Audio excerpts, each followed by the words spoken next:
Thanks. Thank you, Mr. Leader.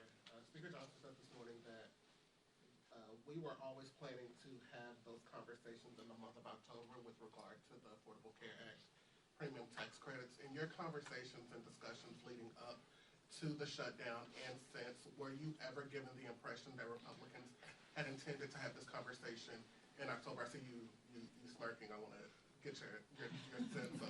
Oh, this is just my Brooklyn smile. Maybe, but So, I mean, really, this is what we're doing right now.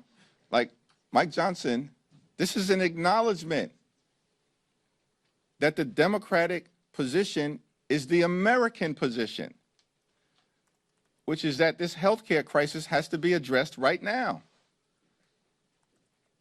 In that Oval Office meeting, Republicans had a very different position. That was just like a week ago. They had a very different position. They said, we have all the time in the world to address the Affordable Care Act tax credits. They don't expire until the end of the year. We have all the time in the world.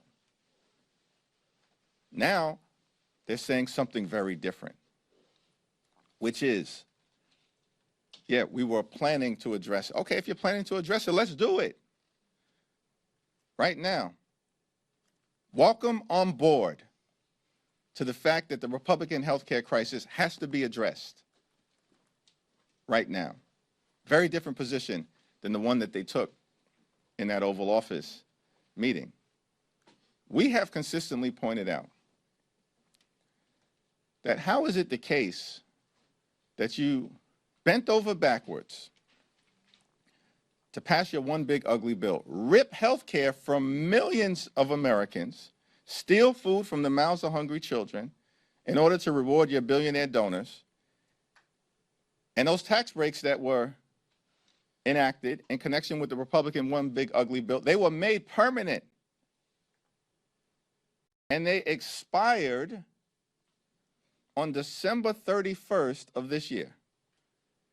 It was an unsustainable position, as Democrats have repeatedly pointed out, that Republicans raced to provide massive tax breaks for the wealthy, the well-off, and the well-connected, setting the country on a path toward possible bankruptcy or financial ruin, skyrocketing the debt by more than $3 trillion, doing it on the backs of working-class Americans, because there was apparently urgency to renew those massive tax breaks because they expired on December 31st of this year.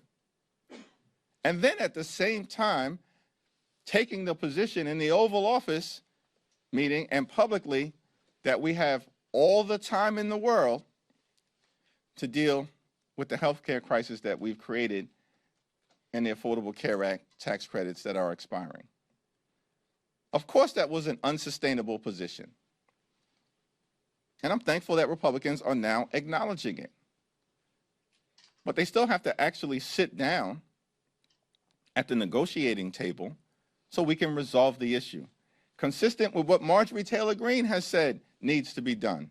Address the cost of living crisis that Republicans have made worse in the United States of America.